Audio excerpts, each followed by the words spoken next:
Hello, this is Mark Morell from Toon Barn, and I'm here at the Paley Center for Media in New York City, and we're here for Justice League versus Bizarro League, the latest Lego DC Comics original movie, and it's the world premiere. And I'm here with Jim Krieg, the story editor. Hello. How you doing? I'm doing great. How are you? Good. This is so exciting. Could you tell us a little bit more about your role on the movie? I will. I should say that my friend, the great Michael Jelenic, is the writer of this one, and I'm pinch hitting for him, if that's the correct sports analogy, because his wife just had a baby 3 days ago, and evidently she wasn't like, yeah, go. So, you have to stick around. Okay. That's for you at home. If your wife has a baby, you got to stick around for at least a week. So I'm here. I helped some on this. I did a rewrite, but a lot of it comes from Michael, who you'll know from Teen Titans Go and Batman: Brave and the Bold, and he's just a great writer. But I did help on this, and if there are more coming up, you may expect to see me attached to it in some capacity, if there are more.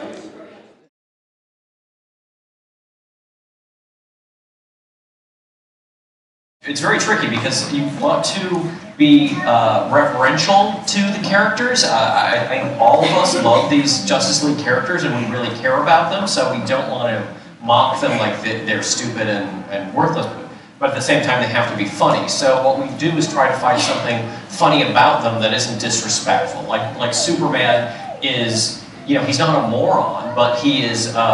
He's very innocent. He comes from Mayberry. So one thing we know about this is a Lego movie that's about 44 minutes long, right? Yes. Yes. This one is 44.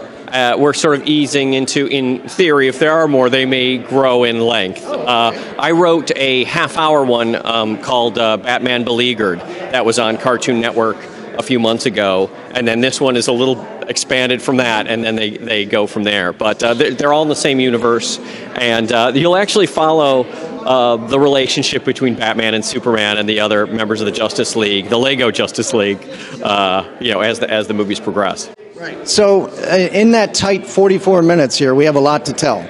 Okay, and we start off with Batman and Superman and him not being sure if he's going to join the Justice League or not. And then also, the Bizarro feature comes in, and then Bizarro's League, and then they actually have to join forces near the end. Yeah, a lot happens really quickly. I think that's true of all of them. Even in the first one, Batman joins at the end. In this one, he's a new member. He's not totally sure about it, and you'll see they have almost an odd couple relationship that progresses through these films. And one is a little more optimistic, and one's a little bit more suspicious. I'll leave it to you to figure out which one is which.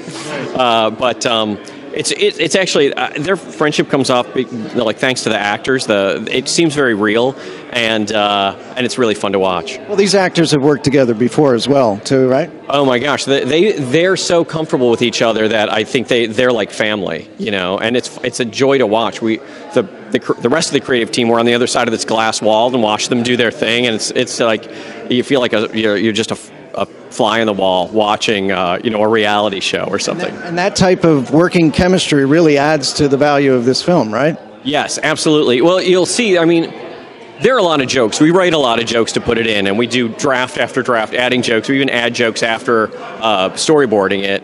But then you bring the actors in, and they will do little tweaks, or they will say something really off the wall, and you have just enough time to incorporate that into the animation, and I think it really shows that there is despite being such a labor-intensive process, it's very spontaneous. It has a just happening feel,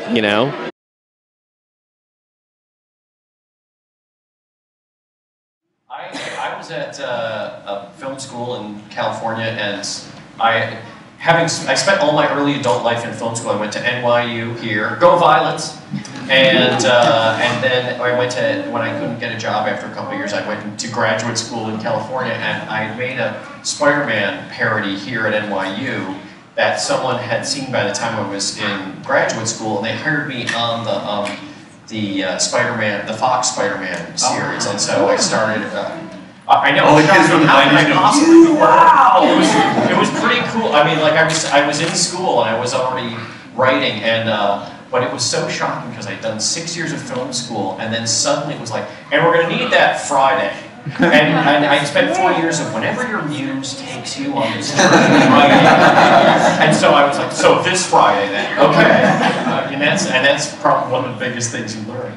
Can you give us a little bit of a sneak peek of what you did just for the kids?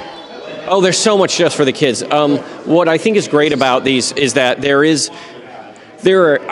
are some adult sophisticated jokes, like a classic Warner Brothers cartoon, like Bugs Bunny saying, I should have made that left turn at Albuquerque, which when I was a kid, I was like, what's Albuquerque, But at the same time, there's a lot of really silly slapstick things that are done with props and bricks, and there's a lot of things there's a lot of comedy of embarrassment and stupidity that I think is funny whether you're a tiny little kid or whether you're an adult. I laugh at those jokes just as much as I laugh at the... Are you looking forward to seeing the kids' reaction to this? It's the best. Like watching this with it's one thing to watch with the cast and crew, but then when you actually get to watch with kids and get real laughs, it's such a high that it almost makes it worth actually living through the process of doing these movies, which can be challenging at times. Well, we're looking forward to seeing it, so thank you for joining us on Toon Barn. Thank you very much, and congratulations, Michael, on the baby. Congrats, Michael.